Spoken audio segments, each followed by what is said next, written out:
تقسیم ہے، کوئی بندہ بہت امیر ہے، کوئی بندہ کم امیر ہے، کوئی میانہ روی کا شکار ہے، کسی کے پاس تھوڑے ہیں اور کسی کے پاس کچھ بھی نہیں۔ یہ اللہ تعالیٰ کی تقسیم ہے۔ جس کے پاس ہے اسے تکبر نہیں کرنا چاہیے، اللہ کی راہ میں دینا چاہیے۔ اللہ پاک فرماتے ہیں خود بھی کھاؤ دوسروں کو بھی کھلاؤ۔ جس کے پاس تھوڑے ہیں اس کو اپنے حساب سے دینا چاہیے، جس کے پاس اس سے کم ہے اس کو اس حساب سے چلنا چاہیے، اور جس کے پاس کچھ بھی نہیں سب کو مل کر اس کا دھیان رکھنا چاہیے۔ اگر اللہ چاہے تو سب سے سب کچھ چھین لے، اور اگر اللہ چاہے تو ہر بندے کو ہر چیز دے دے، لیکن یہ اللہ تعالیٰ نے ایک نظام بنایا ہے، اور یہ وہ دیکھنا یہ چاہتا ہے کہ میرے بندے میری رضا کے لیے کیا کیا کرتے ہیں۔ کسی کو دے کے آزماتا ہے، کسی سے لے کر آزماتا ہے، اور یہ یاد رکھیں دیتا ہر کسی کو ہے، لیتا کسی کسی سے ہے۔ یہ پھر توفیق کی باتیں ہیں۔ تو یہ اللہ تعالیٰ نے بنایا، لیکن اللہ تعالیٰ نے اس کی ترغیب دی ہے۔ جو بھی اللہ تعالیٰ نے اس دنیا میں سسٹم اور نظام رکھا ہے اس کی بہتری کے لیے اللہ پاک نے قرآن پاک کی آیات میں اس کا طریقہ کار بھی بتایا ہے، اس کا حل بھی بتایا ہے۔ اور یہ ایسی چیزیں ہیں، اللہ کی راہ میں صدقہ دینا، اللہ کی راہ میں خرچ کرنا، جس سے انسانیت میں ایک محبت بھی پیدا ہوتی ہے اور انسانیت میں ایک بھلائی کا تصور بھی پیدا ہوتا ہے۔ جہاں ہاتھ زیادہ دینے والے ہوتے ہیں وہاں دہشت گردی نہیں ہوتی، چوری نہیں ہوتی، ڈکیتی نہیں ہوتی، وہاں معاشرے میں امن ہوتا ہے۔ اور جہاں لوگ زیادہ لینے والے ہیں، چھیننے والے ہیں، وہاں زیادہ چھپٹا چھپٹی بھی ہوتی ہے، دہشت گردی بھی ہوتی ہے، اور انسان بے راہ روی کا بھی شکار ہو جاتا ہے۔ اب دیکھیں خلفائے راشدین کا دور دیکھیں تو ایسا دور ہے کہ زکوٰۃ کا نظام ٹھیک چل رہا ہے، بیت المال کا نظام ٹھیک چل رہا ہے، جو کسی کا حق ہے اس کو مل رہا ہے، اس لیے کوئی جو ہے وہ کسی قسم کا ایسا شور نہیں اٹھتا۔ بلکہ خلیفہ وقت حضرت عمر فاروق رضی اللہ تعالیٰ کی ذات بابرکات دیکھیں تو ایک چادر بھی زیادہ پہن لیتے ہیں تو لوگ جو ہے وہاں اعتراض کرتے ہیں کہ آپ نے دوسرے لوگوں کو ایک ایک چادر دی ہے اور اس سے تو کپڑا نہیں بنتا، آپ نے اپنا کپڑا کیسے بنا لیا؟ تو آپ نے فرمایا اس کا جواب میرا بیٹا دے گا۔ تو بیٹے حضرت عبداللہ بن عمر اٹھے اور انہوں نے کہا کہ مجھے بھی ایک چادر ملی اور میرے والد صاحب جو خلیفہ وقت ہیں ان کو بھی ایک چادر ملی ہے، تو ان میں بھی ان کا کپڑا تیار نہیں ہوتا تو میں نے اپنا کپڑا بھی ان کو دے دیا ہے۔ تو پھر صحابہ نے کہا عمر فاروق اب آپ کہیں ہم آپ کی بات کو سنیں گے۔ تو جب ایسا معاملہ خلیفہ وقت کا ہو، تھوڑی سی کام ہی رکھیں، جب ایسا معاملہ خلیفہ وقت کا ہو تو پھر عوام میں کوئی ایسا تصور پیدا نہیں ہوتا، کم سے کم ہمارا خلیفہ تو ٹھیک ہے۔ اس طرح حضرت عمر فاروق ایک دفعہ ایک علاقے میں چلے گئے تو دیکھا کہ ایک بوڑھی عورت سے ملاقات ہوئی، تو آپ نے فرمایا کہ بوڑھی عورت کیا معاملہ ہے، کیسے حالات چل رہے ہیں؟ اس نے کہا میرا تو آگے پیچھے کوئی نہیں اور بڑے برے حالات ہیں۔ تو آپ نے فرمایا کہ مدینہ پاک میں جا کر خلیفہ عمر سے جا کر اپنا مسئلہ پیش کرو۔ اس نے کہا میں مسئلہ پیش کیوں کروں، وہ خلیفہ ہے، وہ خود کیوں نہیں آتا؟ وہ خلیفہ ہے، اللہ نے اسے خلافت عطا فرمائی ہے، وہ صرف مدینہ کا خلیفہ نہیں، صرف مکہ کا خلیفہ نہیں، بلکہ جہاں جہاں اسلام کا پرچم لہرا رہا ہے وہ سب کا خلیفہ ہے، اس کی ذمہ داری ہے وہ یہ کام کرے۔ اب وہ دیکھیں، اب وہ خلیفہ ایسے نہیں تھے کہ جو 300 کنال کے مربع میں رہ رہے ہوں اور ریاست مدینہ کا نعرہ لگا رہے ہوں۔ ایسے تو ریاست مدینہ نہیں بنتی کہ بندہ 300 کنال کی جگہ میں رہے اور مردے لوگ باہر کھڑی کر کے اور یہ آہو بکا کرتے رہیں کہ ایک دفعہ آ جاؤ۔ ایسا خلیفہ نہیں ہوتا، اور نہ ایسے تبدیلیاں آتی ہیں جب تک احساس نہ ہو، پتہ چلے کہ واقعی بندہ مدینہ کی ریاست قائم کرنا چاہتا ہے۔ تو حضرت عمر فاروق رضی اللہ تعالیٰ عنہ آپ اس بات سے اللہ کا خوف کھایا، واپس گئے مدینہ پاک۔ اس نے آپ نے فرمایا بوڑھی عورت میں جا کر نا مدینہ کے خلیفہ، آپ کے خلیفہ حضرت عمر کو آپ کا مسئلہ بتاؤں گا۔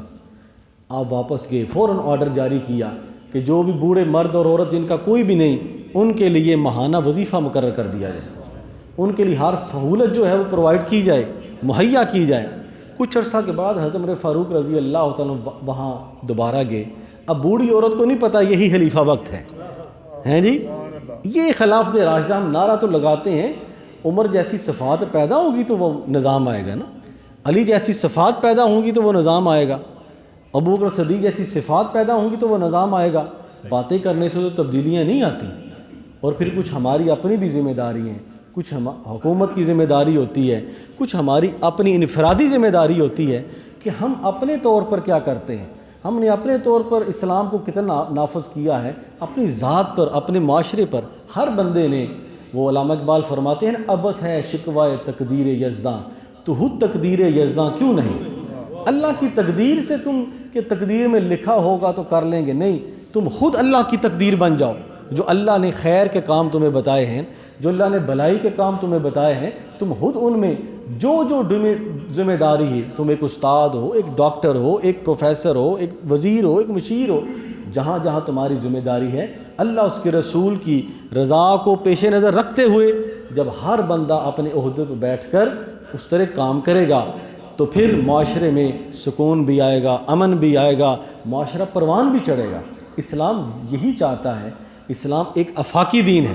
تو حضرت عمر فاروق رضی اللہ تعالیٰ نے جب یہ وظیفہ مقرر کر دیا تو آپ کچھ عرصہ کے بعد واپس اس بوڑھی عورت کے پاس گئے تو پوچھا, بڑھیا کیا حال ہے؟ اس نے کہا, اللہ تیرا بھلا کرے, تو نے میری جو ہے وہ داد رسی کی, میری شکایت تو نے حلیفہ عمر تک پہنچا دی, اب مجھے مہینے کا وظیفہ بھی ملتا ہے, مجھے دوائی دارو بھی ملتا ہے, کوئی پریشانی نہیں, لیکن ایک میری دعا ہے, میں اللہ سے دعا کرتی ہوں کہ اللہ عمر کو ہٹائے اور تجھے خلیفہ بنا دے. تو یہ معاملات ہیں حضرت فاروق رضی اللہ عنہ کی ذات بابرکات نے, اللہ کا شکر. تو یہ تو ایک لیڈر کی ذمہ داری ہوتی ہے کہ جہاں بھی کوئی دکھ ہے. یہ تو عمر فاروق رضی اللہ تعالیٰ نے ارشاد فرمایا کہ اگر دجلہ کے کنارے کتا بھی مر گیا تو پوچھ تو مجھ سے ہوگی. میں جو ہے وہ اگر میں نے غلط نماز پڑھائی ہے تو آپ کا تو قصور نہیں, پوچھ تو مجھ سے ہوگی. اس لیے جو امام ہے, جو لیڈر ہے, اس کی ذمہ داری زیادہ بنتی ہے کہ وہ دوسروں کی نسبت زیادہ احساس کرنے والا ہو. تو میں نے کہا کہ انفاق سبیل اللہ, اللہ کی راہ میں خرچ کرنا, اللہ کی راہ میں دینا, اس کی برکتیں کیا ہیں. اللہ تعالیٰ فرماتے ہیں وما تنفقوا من خیر ولانفسکم, جو بھی تم اللہ کی راہ میں خیر کے لیے خرچ کرتے ہو, ولانفسکم, وہ تم اپنے لیے کرتے ہو, اس میں تمہارا ہی بھلا ہے, اس میں تمہارے لیے خیر ہے. جو اللہ کی راہ میں تم خرچ کرتے ہو اس سے اللہ کی رزق میں کوئی کمی نہیں آ جاتی, اس میں تمہارا ہی بھلا ہے. فرمائے وما تنفقوا الا ابتغاء وجہ اللہ, اور تم خرچ کیا کرو اللہ کی رضا کے لیے, اللہ کو خوش کرنے کے لیے خرچ کیا کرو. یہ نہ دیکھا کرو کہ میرے سامنے کو فقیر تندرست ہے یا بیمار ہے, اگر کچھ نہیں دے سکتے تو دعا کے 2 جملے اللہ تیرا بھلا کرے یہ تو کہہ سکتے ہو. فرمایا جو بھی خرچ کرو اللہ کی رضا کے لیے خرچ کرو. حضرت عمر فاروق رضی اللہ تعالیٰ نے ایک دفعہ اپنے ایک حلوہ تیار کیا اپنے لیے, تو جب آپ کھانے لگے تو ایک مانگنے والا فقیر آ گیا, تو کسی نے, آپ نے سارا حلوہ اٹھایا اسے دے دیا. تو ایک صحابی سے نے کہا امیر المومنین یہ اس حلوے کی قیمت کیا جانے؟ آپ نے فرمایا میں نے فقیر کو نہیں دیا, میں نے فقیر کو نہیں دیا, میں نے تو فقیر کے رب کو دیا ہے, اس کو راضی کرنے کے لیے دیا ہے. اور یہ نہیں کہ آپ کوئی استعمال شدہ چیز, کوئی بری چیز یا نکارہ چیز اللہ کی راہ میں دیں, بلکہ جو بہتر چیز ہے, جو اللہ والے ہوتے ہیں وہ بہتر چیز اللہ کے لیے نکالتے ہیں. یہاں جو بندہ, جو طالب علم بیمار ہو سے کہتے تھے دارالعلوم داخل کرا دیں, جو بکرا مرنے والا ہو کہتے تھے دارالعلوم دے دیں. نہیں, صدقہ وہ نکالیں جو بہترین ہو اور اللہ کی رضا کے لیے ہو, جو اللہ کی رضا کے لیے ہو. اب جب آپ بہتر چیز دیں گے اس سے دگنا صلہ اللہ تعالیٰ آپ کی ذات کو اسی وقت عطا فرمائیں گے. تو فرمایا کہ جو بھی تم چیز خرچ کرو اس میں اللہ کی رضا شامل ہو. وما تنفقوا من خیر یوفى الیکم, فرمایا کوئی ایسی چیز نہیں جو تم اللہ کی رضا کے لیے دو, اللہ تعالیٰ تمہیں پورے کا پورا اس کا اجر عطا فرمائے. ادھر تم نے دیا ہے, ادھر تم نے اس چیز کا حصہ پا لیا ہے, اور دگنا. بلکہ اللہ تعالیٰ مثال دیتے ہیں کہ جس طرح ایک سٹے پر 7 بالیاں ہوتی ہیں اور ہر بالی میں 700 ہوتی ہے, تم ایک دو گے اللہ تعالیٰ تمہارے جو ہے وہ اس کا اجر اور اس کا صلہ 700 گنا زیادہ دیں گے. تو یہ اللہ کی راہ میں خرچ کرنا, فرمایا اس کا صلہ تمہیں پورے کا پورا دیا گا. حضرت عیسیٰ علیہ السلام, آپ نے ایک دفعہ کسی نے کہا جناب فلاں بندہ ہے تو دھوبی ہے, تو وہ لوگوں کے کپڑے لیتا ہے لیکن انہیں اسی طرح واپس نہیں کرتا، کسی کے کپڑے کسی کو دے دیے، کسی کے کپڑے کسی کو دے دیے، صحیح صاف نہیں کرتا۔ تو حضرت عیسیٰ علیہ السلام نے اس بندے کے لیے بد دعا فرمائی، فرمایا یا اللہ اس کا بیڑا غرق فرما کہ یہ لوگوں کے کپڑے خراب بھی کرتا ہے اور لوگوں کو کہ مال بھی اس طرح واپس نہیں کرتا، تو یا اللہ اس کو جو ہے وہ نشان عبرت بنا دے۔ اب اللہ کا حکم تو ہو گیا، اللہ حضرت عیسیٰ علیہ السلام نے دعا بھی فرما دی۔ تو اب کیا ہوا، وہ دھوبی جو کپڑے دھونے والا تھا اس نے کیا کہ ایک دن جس دن حضرت عیسیٰ علیہ السلام نے بد دعا فرمائی، اب اللہ تعالیٰ کی ذات بھی اپنے بندوں کا محافظ ہے جی، وہ بھی کوئی نہ کوئی نیکی دیکھ لیتا ہے۔ اب اس کے حضرت عیسیٰ علیہ السلام کی بد دعا سے وہ فرشتہ تو آ گیا لیکن رک گیا، اس کو مارا نہیں۔ دوسرے دن وہ دھوبی دوبارہ حضرت عیسیٰ علیہ السلام کی صحبت میں آ بیٹھا، تو اللہ پاک حضرت عیسیٰ علیہ السلام نے فرمایا یا اللہ یہ بندہ مرا نہیں، اس کو نشان عبرت نہیں بنایا؟ تو اللہ پاک نے فرمایا عیسیٰ علیہ السلام آپ اس سے خود پوچھیں کہ اس نے کوئی اچھا کام کیا ہے۔ آپ نے فرمایا دھوبی تو نے کل کون سا اچھا کام کیا؟ اس نے کہا بات یہ ہے جناب کہ جب میں صبح کپڑے دھونے لگا تو ایک فقیر آ گیا، میں نے اسے صدقہ دے دیا۔ پھر میرے پاس تھوڑی سی کمائی آئی، پھر ایک فقیر آ گیا تو میرے دل میں رحم آیا، میں نے پھر اسے صدقہ دے دیا۔ شام کو پھر میں کپڑے دھو رہا تھا تو میرے پاس ایک فقیر ہے، میں نے اسے پھر صدقہ دے دیا۔ تو میں نے کل تو یہی ہے 3 بندوں کو میں نے صدقہ دیا ہے۔ تو حضرت عیسیٰ علیہ السلام نے فرمایا یا اللہ یہ تو یہ عمل بتا رہا ہے۔ فرمایا عیسیٰ نہ میں نے آپ کی بد دعا کو رد کیا ہے، نہ میں نے اس کے صدقے کو رد کیا ہے۔